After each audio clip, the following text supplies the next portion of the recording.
Сәлем баршаңызға, менің арнама қош келдіңіздер. Бүгін сіздермен ешқандай красительсіз жап-жасыл болып шығатын шпинат қосылған изумрудный торт жасайтын боламыз. Видеоның соңына дейін қарап, менің арнама тіркеліп кетуді ұмытпаңыздар.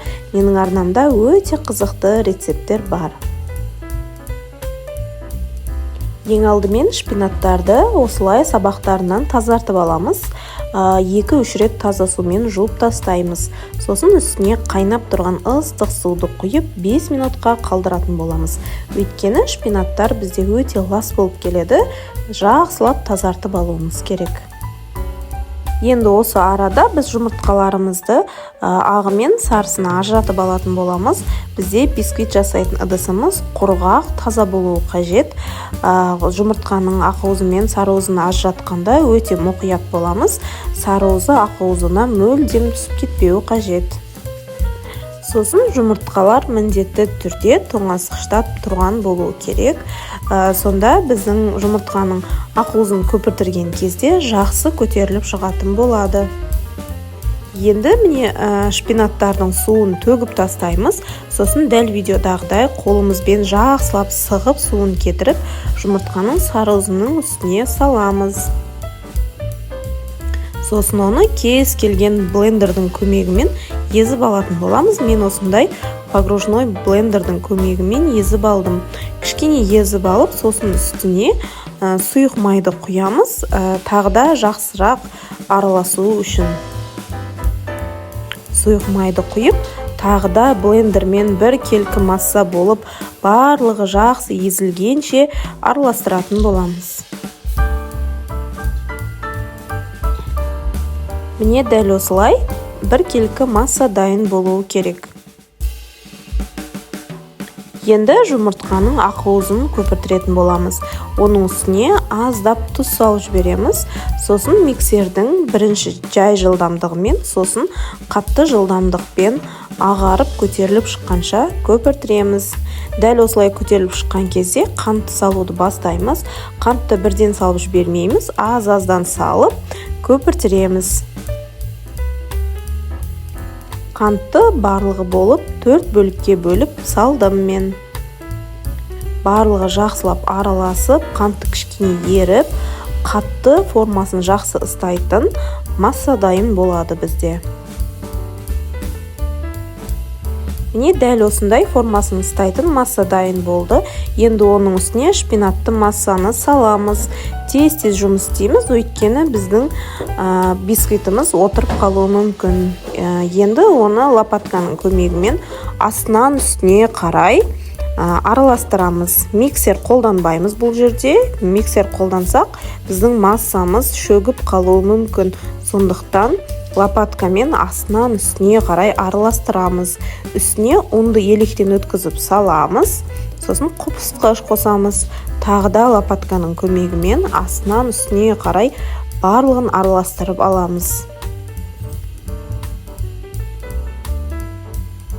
Енді форманы дайындап аламыз. 21 диаметрлі формада пісіретін боламыз. Астын фольга қағазымен орап дайындап аламыз.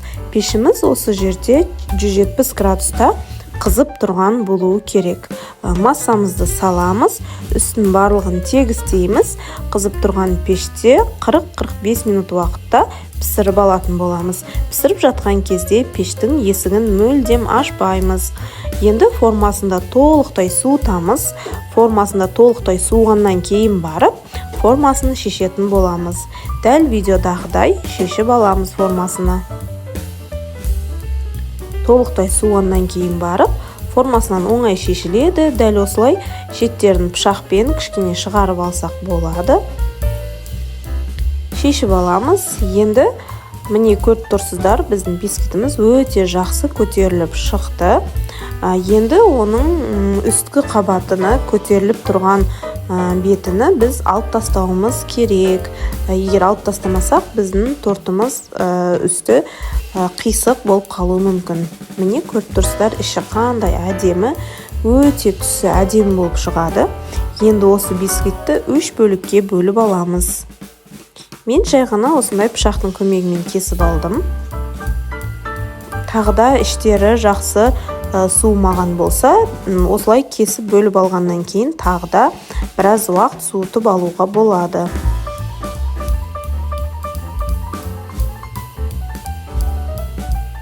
Енді осы арада кремін дайындап аламыз. Тоңазытқышта тұрған сүзбелі ірімшікке қант ұнтағын салып, миксермен кішкене араластырып аламыз. Сосын үстіне тоңазытқышта тұрған мұздай болып тұрған 33%-ді сливкиді саламыз.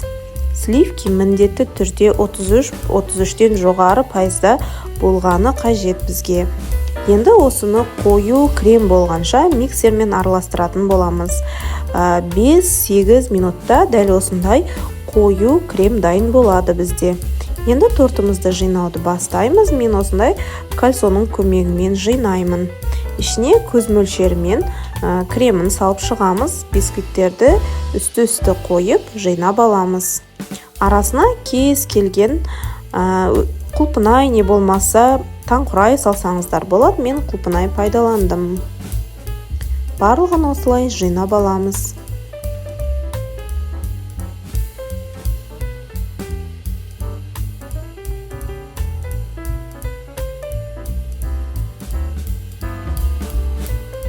Ең үстіңгі бөлігіне аздап крем жағамыз. Сосын үстін пакетпен орап, 2-3 сағатқа не болмаса бір түнге тоңазытқышқа қалдырамыз. Міне бір түн тұрған тортымызды кальсосынан шешеміз. Сосын осы кремнен үстін қаптауға мен аздап алып қалдым. Бөлек үстін қаптауға крем қолданған жоқпын. Енді осы алып қалған кремді сыртына жағып, тегістеп шығамыз.